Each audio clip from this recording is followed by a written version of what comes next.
Sveikas, Giedriau. Labas. Klausyk, dabar apie koferiais ir trackdėjus mes jau darom jau kelintą video.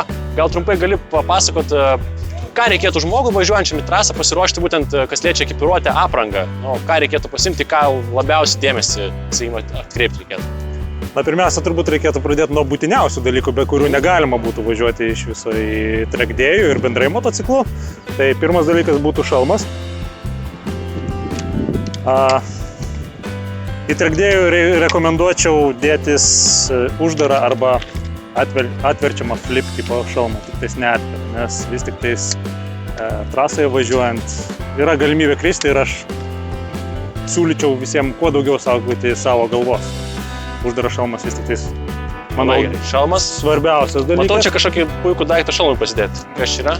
Čia yra labai geras šalmo laikiklis, gyvi gaminamas, labai patogus pasidėti ir išsidžiovinti trackdėjaus metu. Supratau. Aš šiaip garaže naudoju ir namie dar vieną turiu, labai patogų nusimest šalmą. Sekantis dalykas – apranga.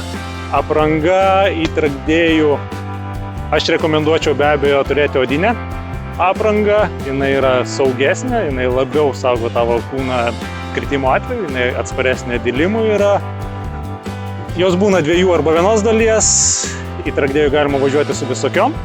Saugesnė yra vienos dalies, bet į trackdėjų taip pat galima važiuoti ir su tekstilinė, bet motociklininkams skirta apranga, kuri turi apsaugas ant kelių, alkūnių, pečių, na ir kartais nugaros. Supratau. Be abejo, atskirai dar reikėtų pagalvoti apie stuburo apsaugą. Mes labai nuoširdžiai rekomenduojam trackdėjaus metu naudoti nugaros apsaugos, nes vis tik stuburas yra labai pažeidžiama vieta ir kuo daugiau saugoti savo šitą kūno vietą. Tau? Pirštinės. Pirštinės, be abejo, komplekto dalis, pilkom rankom važiuoti negalima. Krentant žmogus vis tiek bando save apsaugoti instinktyviai ir jisai remiasi į asfaltą. Ar pačiam yra tekę savo aprangą išbandyti trasą? Šitos dar ne. Šitos dar ne.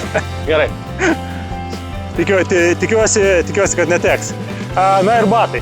Batai taipogi motocikliniai yra sukurti tam, kad saugoti jūsų koją kritimo atveju. Tvarka. Pats motociklas, tu važiuoji su Honda CBR-u. Ką reikėtų tiesiog pasiruošti, pasitikrinti prieš atvažiuojant į trackdėjų?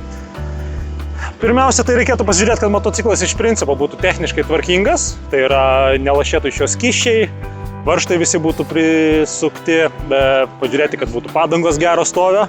Be abejo, atvažiavus į vietą reikėtų pasitikrinti padangų slėgį, nes tai yra labai svarbus dalykas. Na, su savim rekomenduočiau įsimesti vis tik tais įrankių komplektą. Gal varžtų kokią krūvelę, ką garaže šiaip turite ir naudojate.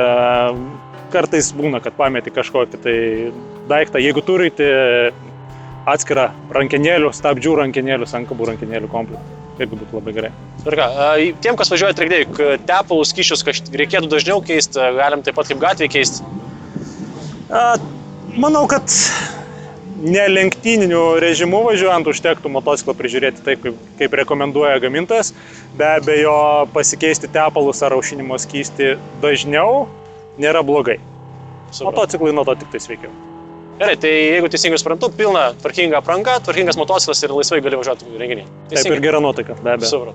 Gerai, ačiū tau už interviu. Pasimatysim. Iki. Iki.